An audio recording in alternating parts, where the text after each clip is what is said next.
எல்லாருக்கும் வணக்கம். ஒரு சின்ன விஷயத்தை மாத்திரம் உங்ககிட்ட பகிர்ந்துக்கலான்ட்டு தான் நான் இப்போ இந்த வீடியோ மூலியமா உங்களை நான் சந்திக்கிறேன். கழக தோழர்களுக்கு தெரியும், தொண்டர்களுக்கு தெரியும், நம்முடைய முதலமைச்சருக்கு தெரியும், அமைச்சர் பெருமக்களுக்கு தெரியும்,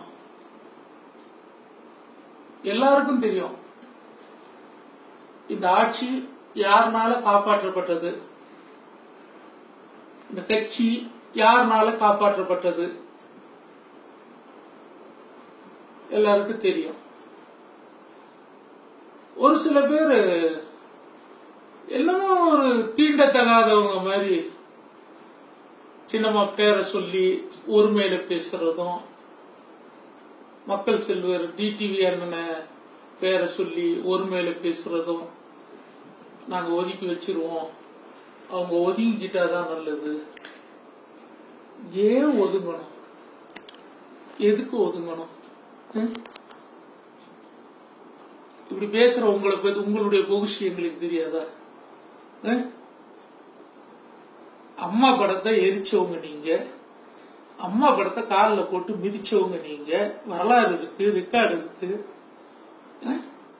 இன்னைக்கு திடீர்னு நீங்க சின்னம்மாவை பத்தி பேசுறீங்கன்னா என்ன அர்த்தம்? அது நம்ம தொண்டர்களை குழப்பலான்ட்டா, மக்களை குழப்பலான்ட்டா?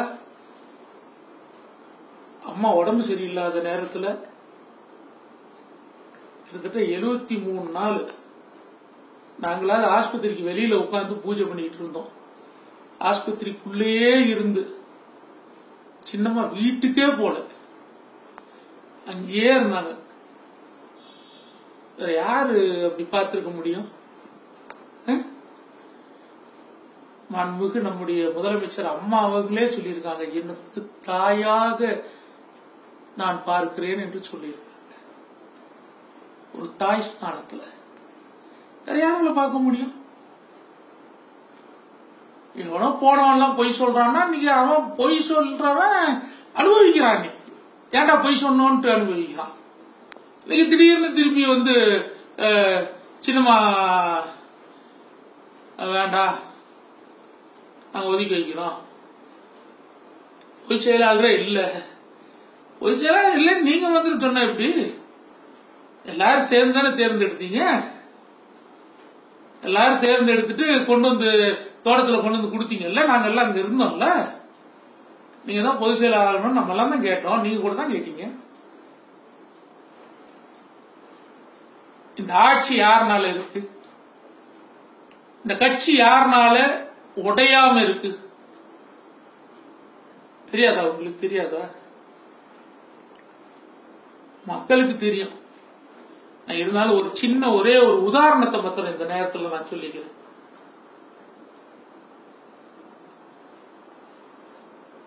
அம்மா மாதிரி ஒரு தைரியசாலி ஒரு குதிரையும் ஆட்டையும் வளர்த்தாங்க. அம்மா நம்மளை விட்டு பிரிஞ்சு போயிட்டாங்க. அந்த கவலையிலேயே அந்த குதிரை என்ன ஆச்சு? படுத்த படுக்கை ஆயிடுச்சு. அந்த குதிரையை பராமரிக்கிறவன் டாக்டரை கூப்பிட்டு காமிக்கிறான், குதிரை படுத்த படுக்கை ஆயிடுச்சு, தேருமா தேராதான்னு டாக்டர் பார்த்து சொல்றான், நாளைக்கு இந்த குதிரை எந்திரிச்சு நிக்கலன்னா அதை சுற்றுங்க, வேஸ்ட், அவ்வளவுதான் அப்படின்ட்டு போயிட்டான் டாக்டர்.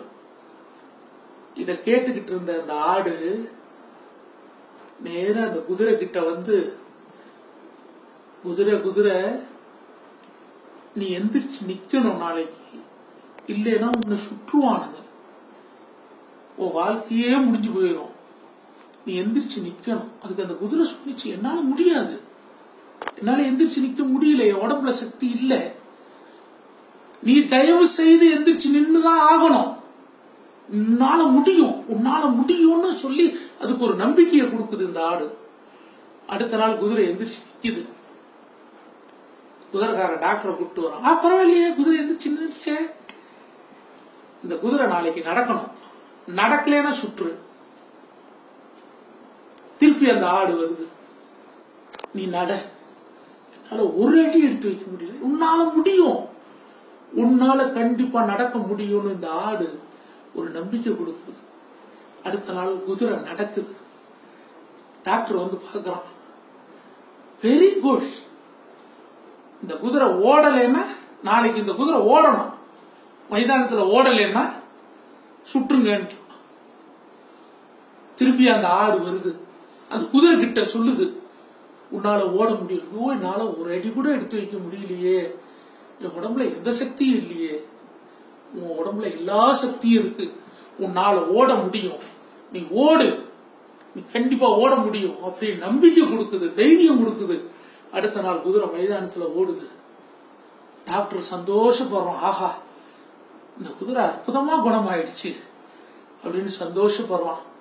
அந்த சந்தோஷத்தை எப்படி கொண்டாடினானுங்க தெரியுமா? எந்த ஆடு நம்பிக்கை கொடுத்து அந்த குதிரையை நிக்க வச்சு, நடக்க வச்சு, ஓட வச்சு அழகு பார்த்துச்சோ, அந்த ஆட்டை பிரியாணி பண்ணி கொண்டாடினானுங்க நண்பர்களே. இதுதான் நண்பர்களே நம்ம சின்னம்மாவுக்கு இவனுக்கு செய்யற துரோகம். சின்னம்மாவுடைய தியாகம் அவர்களுக்கு தெரியுதா? சின்னம்மா வந்து அன்னைக்கு முடிவு எடுக்கலன்னா இந்த கட்சி சின்ன வினவா இருக்கும். இந்த ஆட்சி இருந்திருக்குமா? எடப்பாடியார் முதலமைச்சரா வந்திருப்பாரா? சிந்திச்சு பாருங்க நண்பர்களே. இத்தனை தியாகத்தையும் பண்ணிட்டு யாருக்காக போய் ஜெயில இருக்கிறாங்க? எங்க வீட்டு சோத்துல மண்ணலி போட்டாங்கன்னா போய் ஜெயில இருக்கிறாங்க. பொய் கேஸ். டிடிவி அண்ணா எதுக்கு போய் திகார் ஜெயில போய் உட்கார்ந்து இருந்தாரு? ரெட்டை சின்னத்து மேல கேஸ். சின்னத்துக்காக ஒரு வழக்கு, அது பொய் வழக்கு. அவர் அங்க கட்சிக்காக ஒருத்தவங்க, சின்னத்துக்காக ஒருத்தவங்க தன்னுடைய வாழ்க்கையவே அர்ப்பணிச்சுக்கிட்டு இருக்கிறாங்கன்னா, அப்படிப்பட்ட தியாகம் செய்தவர்களை இன்னைக்கு வேண்டான்னு சொல்றாங்கன்னா இது நியாயமான நீங்களே முடிவு பண்ணுங்க நண்பர்களே. தோனி எல்லாத்தையும் கரை சேர்க்கும். கரை சேர்த்த உடனே நான் தான் கரைக்கு வந்துட்டேனேன்னு எட்டி உதைச்சிடுறானுங்க. ஏணி எல்லாத்தையும் ஏத்தி விடும். நான் தான் மேல வந்துட்டேனே அப்படின்னு ஏணி எட்டி உதைச்சிருவானுங்க. ஆனா நினைச்சு பார்க்கணும், அடுத்த கரைக்கு நீ போகணும்னா அந்த தோணி தேவை. தோணி இல்லையே, நீ தண்ணியில மூழ்கிதான் போகணும். ஏறினவன் இறங்குறதுக்கு ஏணி வேணுமே. அப்புறம் ஏணி இல்லைன்னா மேல இருந்து சொத்துன்னு விழுந்து போவீங்க. உங்களுடைய லைஃப் எல்லாம் ஈசல் மாதிரி ஒரு நாள்ல பறந்து அடங்கக்கூடியவங்க. ஆனா இன்னைக்கு இந்த கட்சியவும் ஆட்சியவும் காப்பாத்திக்கிட்டு இருக்கிற எங்களுடைய தியாக தலைவி சின்னம்மா அவர்கள். ஆக அவர்களை போய் இன்னைக்கு அபாண்டமா பேசுறீங்கன்னா தயவு செய்து எங்களால ஒத்துக்க முடியாது. இன்னைக்கு நாடே சின்னம்மாவை எதிர்பார்த்துக்கிட்டு இருக்குது. எந்த நிமிஷம் சின்னம்மா வருவாங்க, சின்னம்மா வருவாங்க, சின்னம்மா வருவாங்கன்னு. ஆக அப்படிப்பட்ட சின்னம்மா வரத்தான் போகிறார்கள். எல்லாத்துக்கும் ஒரு முற்றுப்புள்ளி வைக்கத்தான் போகிறார்கள். அது வரைக்கும் கொஞ்சம் அமைதியா இருங்க. இந்த கட்சி, இந்த ஆட்சி 4 ஆண்டு காலம் பயணிக்கணும். இந்த கட்சி 100 வருஷம் இருக்கணும். அப்ப இந்த கட்சிக்கு யார் பாதுகாப்பு? யார் கட்சியை நடத்த முடியும்? யாரும் ஒரு ஆளை காட்டுங்க பார்க்கலாம். இந்த கட்சியை காப்பாற்றணும், அம்மா விருப்பப்படி ஆட்சியை காப்பாற்றணும். தலைவர் என்ன நினைச்சு இந்த கட்சியை ஆரம்பிச்சாரோ, அம்மா என்ன நினைச்சு இந்த கட்சியை வளர்த்து இன்னைக்கு அகில இந்தியாவிலேயே 3வது பெரிய கட்சியா கொண்டு வந்து நிறுத்தினாங்களோ, அவர்களுடைய கனவெல்லாம் நினைவாக்குவதற்கு அத்தனை பேரும் அமைதியா சின்னம்மாவுக்கு நீங்க முழு ஒத்துழைப்பு கொடுக்கணுமா? இந்த நேரத்தில் நான் உங்ககிட்ட பணியோடு கேட்டுக்கிறேன். ரொம்ப பேர் டிடிவி அண்ணனை பத்தி ரொம்ப மட்ட ரகமா பேசுறானுங்க. அதுதான் ஒரே ஒரு விஷயம். ஏர்போர்ட்ல பிளைன் ஓடு பாதை அவ்வளவு தூரம் தான், அதுக்கு மேல அந்த பிளைன் ஓட முடியாதுன்றானுங்க. ஐயோ பாவம். ஓடுபாதை முடிகிற நேரத்துல தாண்டா பிளைன் பறக்கவே ஆரம்பிக்கும். எங்களுடைய மக்கள் செல்வர் இன்னைக்கு தியாகம் பண்ணிட்டு வந்திருக்கிறாரு. அவரு இந்த கட்சியை காப்பாத்துறதுக்கு வந்திருக்கிறாரு. எவ்வளவு ஆபத்தான ஒரு நேரத்துல வந்திருக்கிறாரு. அப்படிப்பட்டவர்களை அரவணைத்து போவதை விட்டுவிட்டு சும்மா கமெண்ட் அடிக்கிறதும் வாய்க்கு வந்தது பேசுறதுமா இருந்தீங்கன்னா இந்த கட்சி காப்பாற்றப்பட வேண்டாமா? எதிர்கட்சிக்காரன் எப்பன்னு இருக்கிறான். மத்திய அரசு எந்த நிமிஷம்னு எதிர்பார்த்துக்கிட்டு இருக்கிறான். ஆக இன்றைக்கு அத்தனை பேர்களையும் நாம் சந்தித்தாக வேண்டிய சூழ்நிலை இருக்கிறது. சின்னத்தை மீட்க வேண்டும், கட்சி ஒண்ணு சேரணும், அத்தனை பேரும் ஒன்னா சேரணும் தானே எல்லாரும் எதிர்பார்க்கிறோம். அதெல்லாம் நடக்க வேண்டாமா? தினமும் ஒருத்தவங்க ஒண்ணு பேசுனீங்கன்னா எப்படி? நான் கூட பேச வேண்டாம்னு தான் நினைச்சேன். ஆனா சத்தியமா சின்னம்மா மேல இருக்கிற பாசம் எனக்கு தெரியும். எங்க அம்மா எனக்கு சொல்லி கொடுத்த பாடம், எங்க தலைவர் என்ன வளர்த்திருக்கிறாரு, படிக்க வச்சு வளர்த்திருக்கிறாரு. நான் ஒரு சாதாரணப்பட்டவன் இல்ல. என் தலைவரால என்ன படிக்க வச்சு வளர்த்து என்ன ஆளாக்கி உருவாக்கி விட்டவர் தலைவர்.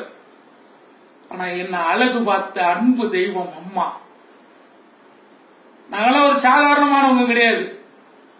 ஆக நாங்கெல்லாம் இன்றைக்கு சின்னம்மா கூட இருக்கிறோம்னா அதுக்கு ஒரே காரணம், இந்த கட்சியை காப்பாற்றக்கூடிய அத்தனை தகுதியும் தியாக தலைவி சின்னம்மா அவர்களுக்கும் மக்கள் செல்வர் டிடிவி அண்ணன் அவர்களுக்கும் தான் இருக்கிறது என்பதை அன்போடு தெரிவித்துக் கொள்கிறேன். நன்றி. சினிமா மற்றும் அரசியல் செய்திகளை உடனுக்குடன் தெரிந்து கொள்ள subscribe to today cinema. Today cinema நேயர்களுக்கு நன்றி, வணக்கம். Please subscribe to today cinema.